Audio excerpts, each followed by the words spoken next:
Ethiopia was the first Christian kingdom in the world. Ethiopic or Ge'ez is one of the oldest languages, if not the oldest language we have in the world. Researchers at Oxford University recently confirmed what Ethiopian monks have been guarding for 15 centuries. The oldest illustrated Christian manuscripts in existence never left their mountain monastery. What those monks have been protecting, and what some of them were recently ordered to destroy, turns out to be something the rest of the Christian world was never meant to see. Deep inside a monastery carved into the cliffs of northern Ethiopia, a handful of monks made a decision. They had held a manuscript for generations. They had been told explicitly that it should never leave their walls. Some accounts suggest they were told to go further than that, to remove it from existence entirely. They didn't.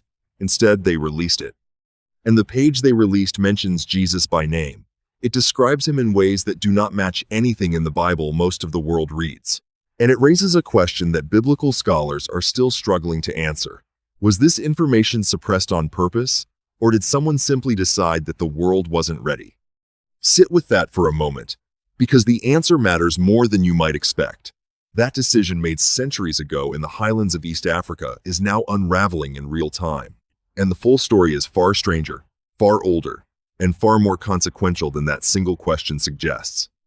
To understand what's happening now, you need to understand where it's been hiding. The Ethiopian Orthodox Tewahedo Church is one of the oldest Christian institutions on earth.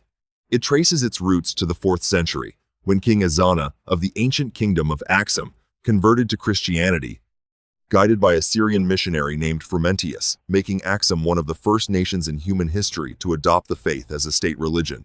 That was around 330 CE. The Roman Empire would not follow for another 50 years. Think about what that means.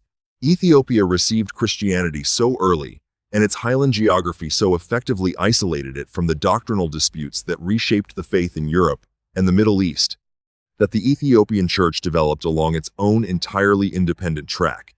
It made its own decisions about which texts were sacred. It translated those texts into Ge'ez, an ancient Semitic language that survives today only in liturgical use, the way Latin once functioned in the Catholic Church. And the canon the Ethiopian church settled on is unlike any other in all of Christianity. While the Protestant Bible contains 66 books and the Catholic Bible contains 73, the Ethiopian Orthodox canon contains 81, the largest biblical canon in all of traditional Christendom. More books, more history, more of the story. Those extra books are not fringe documents or marginal additions. They include the Book of Enoch, a text that describes fallen angels descending to earth and sharing forbidden knowledge with humanity. They include the Book of Jubilees, which rewrites the timeline of Genesis in ways that directly contradict the version most of the world uses. They include the Meshapha Kedan, the Book of the Covenant, which contains accounts of the resurrection and the post-resurrection teachings of Jesus that simply do not appear anywhere in Western scripture. Some of these texts were burned in Rome. Some were deliberately removed from circulation by councils and synods whose names most people have never heard. Ethiopia kept them, quietly, carefully, without announcement. And nobody outside those monasteries knew the full extent of what had been preserved. Now picture where this preservation happened. The Garima Monastery sits on a cliff face in the Tigray region of northern Ethiopia, east of the city of Adwa, at an altitude where the air is thin and the stone is ancient. To reach it, you climb a winding path cut directly into the rock face, a path worn smooth by the feet of priests across 15 centuries. The walls of the monastery are thick and old enough to hold silence like a physical thing. Inside, the light falls in pale shafts through small windows. The smell is incense and dust, and something older than both, something that has no name in modern language because modern language was not built for spaces like this. The manuscripts are stored in leather cases stitched from thick brown hide, worn smooth by the hands of generations of priests who never imagined someone from the outside world would one day come to photograph what they held. The parchment inside is vellum-prepared animal skin, and some of it has gone brittle at the edges, curling slightly inward, as though it still wants to close, as though it knows it was never supposed to be opened by anyone beyond these walls. It was here, in the early 1950s, that a British art historian named Beatrice Plain became the first Westerner to document what the monks possessed. Because women are not permitted inside the monastery, the monks carried the manuscripts outside for her to examine. She wrote afterward that the illuminated heading struck her as Syrian in style, ancient, sophisticated, far older than anyone in the academic community had assumed. She had no idea what the radiocarbon tests would eventually prove. In the early 2000s, the Ethiopian Heritage Fund, a British charity established to protect Ethiopia's sacred objects, sent a team of specialists to the Garima Monastery. Conservators Lester Capon and Mark van Stridonk made the climb in 2006 with equipment strapped to their backs, set up a workspace in the monastery courtyard, and began the careful, painstaking work of unbinding and stabilizing what are now known as the Garima Gospels. What they found stopped them. The manuscripts, 2 volumes, each containing roughly 400 pages of hand-copied text in Ge'ez, were not merely old. By the measurements of radiocarbon analysis conducted at Oxford University, they were potentially the oldest complete illustrated Christian manuscripts in existence. Oxford dated the parchment to somewhere between 330 and 650 CE. The previously acknowledged oldest illustrated Christian manuscript, the Garima Gospels from Syria, dates to 586 CE. The Garima Gospels may be 2 centuries older than that, 2 centuries closer to the source. Judith Mackenzie of Oxford University and Francis Watson of Durham University later published a comprehensive scholarly study placing the manuscripts firmly within the late antique Mediterranean world, yet entirely and distinctively Ethiopian in character. But the analysis contained something even the monks found surprising. The text represented what scholars classified as an early Byzantine textual tradition, a version of the Gospels that predates the later revisions that shaped every Bible the Western world has ever read. Pause on that. The Garima Gospels may not just be old, they may be closer to the original text than anything the Western Church ever produced, before the councils, before the edits, before the decisions were made about what the world was and was not allowed to read. That alone would have been enough to rewrite the academic textbooks. But the monks weren't done. The Book of Enoch is one of the most consequential texts in religious history and one of the most deliberately disappeared. It is quoted directly and indirectly in the New Testament. The Epistle of Jude references it almost verbatim. Early Christian writers, like Tertullian and Origen, treated it as authoritative scripture. The Dead Sea Scrolls, discovered in 1,947 inches, the caves above Qumran, contained fragments of it in Hebrew and Aramaic fragments that proved it had circulated widely in the world Jesus actually inhabited. But for centuries, the Western world believed the complete text had been lost, destroyed, gone. It had not been lost. It had never left Ethiopia. Ethiopian monks had preserved the Book of Enoch in its entirety in Ge'ez, copied and recopied by hand across centuries. Generation after generation of monks devoting their lives to the maintenance of a text that the rest of Christendom had been told no longer existed. It was the Scottish explorer James Bruce who brought 3 copies of the complete Ethiopian manuscript to Europe in 1773. And even then, most Western theologians dismissed it as a medieval fabrication, a fake, a fraud, a later invention dressed up in ancient clothing. It took the Dead Sea Scrolls to prove that the Ethiopian tradition had been protecting the genuine article all along. Think about the implication of that reversal. The institution dismissed it. The caves confirmed it. The monks had been right the entire time. The question that remains, the one that no official body has ever cleanly answered, is why the rest of Christianity abandoned it in the first place. The answer points directly to what makes this story genuinely uncomfortable. The Book of Enoch describes the Watcher's angels who descended to earth, taught humanity forbidden arts, and whose offspring became the source of violence and corruption in the world. It also describes the coming of a figure called the Son of Man, a divine judge who will arrive at the end of days. Early Christians understood this as a direct reference to Jesus. The language used to describe this figure was language the later church found dangerous. It suggested knowledge, power, and cosmic authority that existed before any institutional structure, before any hierarchy, before any church had been built to manage the relationship between the human and the divine. That is precisely where the problem lived. The Enoch tradition did not need a priest. It did not need an institution. It described a direct relationship between humanity and the divine that bypassed every structure the church was actively constructing. A faith that required no intermediary is a faith that requires no institution. And an institution cannot survive what it cannot make itself necessary for. To understand why that matters, we need to step back 17 centuries. At the Council of Nicaea in 325 CE, just years after King Azana converted Ethiopia to Christianity, Roman Emperor Constantine convened bishops from across the empire to settle doctrinal disputes that were threatening to fracture the faith entirely. The question of which texts were authoritative was central to those deliberations. It was not a theological seminar. It was a political negotiation with eternal consequences. Over the following decades and centuries, texts that survived that process would define Christianity for over 1 billion people. Texts that did not survive would be lost or would survive only in the places where Rome's authority could not reach. Ethiopia was one of those places. There is a word the monks used for the texts they preserved, net. It means freedom. They were not hiding these texts. They were keeping them free. Now we arrive at the thing the title has been building toward, and I need you to stay with this carefully, because the details matter.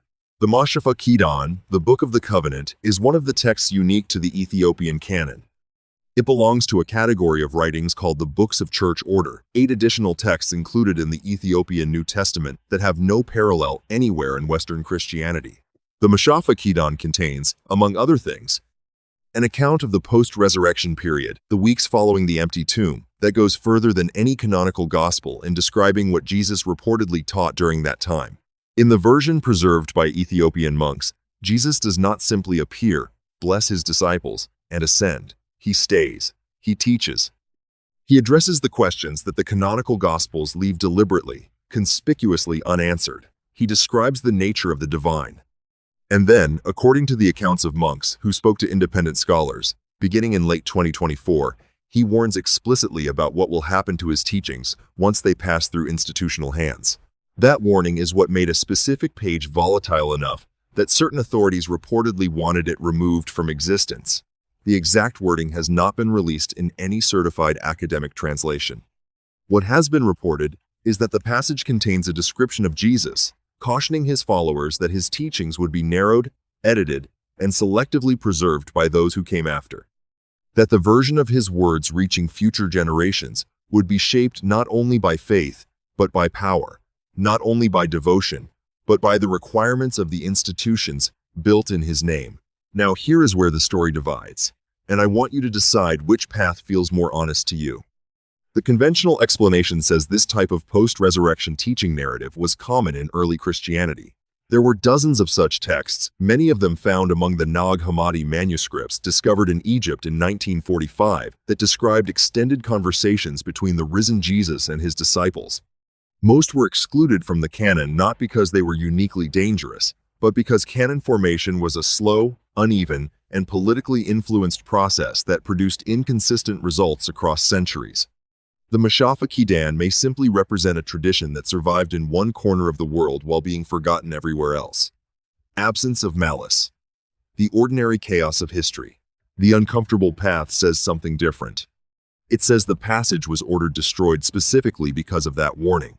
Because an institution cannot easily survive a sacred text, suggesting that the institution itself, its authority, its hierarchy, its exclusive claim to mediate between the divine and the individual was anticipated and explicitly cautioned against by the very figure that institution claims to represent. One of those explanations is tidier. The other one keeps scholars awake at night. The monks kept the page. They always kept it. The story of what Ethiopian monks will protect and what they will risk to protect it became devastatingly concrete in November 2020, when war came to the Tigray region. The beginning of what would become one of the deadliest conflicts of the 21st century, a war that killed an estimated 600,000 people between 2020 and 2022, in a region that the international community took years to fully acknowledge. Father Gebre Kirstos Gebre Meskel, one of the resident monks at the Abba Garima Monastery, made a decision that echoed across 15 centuries of tradition. Under cover of darkness, he took the Garima Gospels out of the monastery for the first time in recorded history. He carried them in their leather cases down the monastery's winding stone steps and into the night. He hid them. He did not tell anyone where. 2 weeks later, Eritrean forces reached the monastery. They took what they could: mobile phones, livestock, grain stores, farming equipment. What they could not take, they destroyed. For the next 2 years, soldiers used Abba Garima as a military base. In the final days before a peace agreement was signed, 113 civilians were executed nearby by retreating forces. Their bodies were left where they fell. The Garima Gospels survived, hidden, waiting, as they had always waited. When Father Geber returned the manuscripts after the peace agreement was signed, he described the experience in terms that reach far beyond the military and political context. He said the texts had been hidden before, possibly for centuries, during previous invasions rediscovered later, sometimes by chance, sometimes by the careful memory of a single monk who knew where to look. He said the monastery had always understood that knowledge, to survive, sometimes has to disappear for a while. Let that land. Because if texts have been hidden and rediscovered before, if some of what Ethiopia preserved was already a second or third survival, then the question is no longer only what was saved. The question is, what was lost between the survivals? What pages did not make it through the last war? Or the one before that? Whether any of those lost pages contained something that would have changed everything about what the world believes? Whether we are reading a complete record or the surviving fragments of something far larger, and whether we will ever know the difference. Step back from the individual manuscripts for a moment and look at the larger shape of what this tradition represents in religious history. Every tradition that transmitted Christian texts made choices. Which texts were authoritative? Which descriptions of Jesus were theologically useful? Which version of the story the world would come to know? Those choices happened across centuries in councils and synods, in Nicaea, in Carthage, in Laodicea, mostly in the Roman world, mostly filtered through Roman political and cultural assumptions. The texts that survived that process tell a coherent story. They support a specific understanding of authority, salvation, and the relationship between the human and the divine. They were not selected randomly. They were selected. Ethiopia made different choices, and the texts that survived those different choices tell a more complicated story. Some scholars, including specialists in what is called the Second Temple Jewish tradition, the actual world that Jesus inhabited, argue that the Ethiopian canon preserves something genuinely older than what Rome produced. Not a fabrication, not a medieval invention. An earlier layer of Christianity, one in which the boundaries between the canonical and the apocryphal, between the accepted and the forbidden, had not yet been drawn. A version of the faith that existed before the lines were decided. They point to the Enoch tradition, to early Jewish Christianity, which understood the divine in ways that would later be formally declared heretical, to the sheer volume of material that Ethiopian monks preserved while the rest of the world was burning it. One theory, controversial, unverified, but impossible to entirely dismiss, suggests that the page the monks were ordered to destroy contains something even more specific.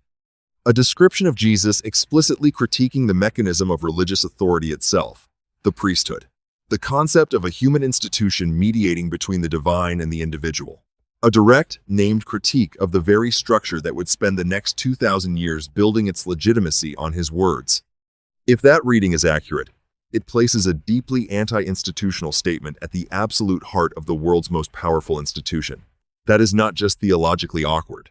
That is existentially threatening to any organization that has spent 2 millennia claiming to represent Jesus accurately and completely. And yet the simpler explanation still exists. Canon formation was chaotic. Texts were excluded for inconsistent reasons across centuries.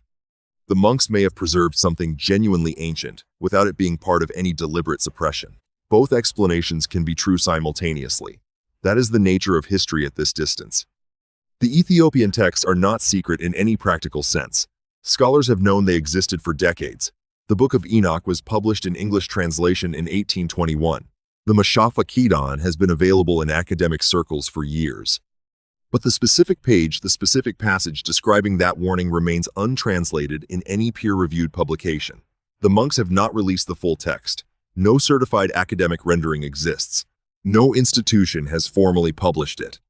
And that restraint maintained after everything those monks risked to preserve it. After wars and invasions, and the weight of 15 centuries raises the question that keeps certain scholars genuinely uncomfortable. If it's not dangerous, why wait? Somewhere in northern Ethiopia, in a monastery that survived a war, the Garima Gospels have returned to their leather cases. The pages are still brittle, the ink is still legible, the gaze script flows across the vellum the way it has for 1,500 years, indifferent to everything that has happened around it. Indifferent to the councils and the conflicts, and the centuries of institutional decisions that shaped what the rest of the world calls Scripture. Those manuscripts have outlasted the kingdom that produced them. They outlasted medieval invasions, Italian colonizers, a devastating civil war. They were hidden in darkness and brought back into the light. They were carried down stone steps under cover of night and returned when the shooting stopped. They survived because a series of men, monks who gave their lives entirely to this specific task, who received no recognition and sought none, decided that the preservation of these texts mattered more than their own safety, that the weight was worth carrying, that the world would eventually be ready to receive what they had been given to protect. This is where the story becomes about something larger than manuscripts. We live in a period of profound institutional distrust, declining confidence in organized religion, mounting questions about what was selected and what was omitted, what was shaped by the people in power rather than the people those institutions were supposed to serve. Those questions are not new, but they are louder now than they have been in living memory. And into that environment, the Ethiopian tradition places an ancient, inconvenient idea that the original version of the story was bigger than what survived, that what most of the world calls the Bible is a selection, a preserved and protected selection, but a selection nonetheless, that somewhere in the highlands of a country the rest of the world spent centuries overlooking, monks were keeping something alive that others had been told to forget. The page they were ordered to destroy, the warning they were told to silence. They kept it. They always kept it. And now it is circulating partially, guardedly, a fragment at a time into a world that is perhaps finally ready to sit with what it says. Not because it destroys faith. The monks who preserved it are among the most devout Christians alive. Their faith is not diminished by what they carry. It is, if anything, deepened by the full weight of the story they know, but because it complicates faith in ways that make it more honest, more human, more like the actual, complicated, politically filtered, humanly imperfect story of what it means to encounter the divine across 15 centuries of history, survival, and hands that were not always clean. The text has weight. That weight has been carried faithfully across 15 centuries by people who believed the burden was worth bearing. Now it belongs to all of us. So here is where we are, and I want you to sit with this before you move on to something else. If the monks of Abba Garima were ordered to destroy a specific passage, a page describing Jesus warning his followers about what would happen to his teachings once power got hold of them, who gave that order? And when? Was it a recent instruction from within the Ethiopian Orthodox hierarchy itself, an institution that has its own reasons for carefully managing which parts of its canon become internationally visible, which texts circulate beyond the monastery walls, and which remain inside? Was the order older? A directive that traveled across centuries as an internal tradition, reminding each generation of monks that this particular passage was not meant for the world outside? Or is it possible that the monks were never ordered to destroy anything at all? That what they are releasing now is not a defiant act of resistance, not a violation of any instruction, but a deliberate and carefully timed disclosure, a decision made not under pressure, but with extraordinary patience. The deep, generational patience of people who believe that knowledge has weight and that you only release it when the one receiving it can bear to hold it. The monks say that some knowledge was preserved not by being announced, but by being hidden long enough that the wrong people stopped looking. Maybe that time is now. And maybe the most important question isn't what the page says. Maybe it's this. Are you ready to hear it?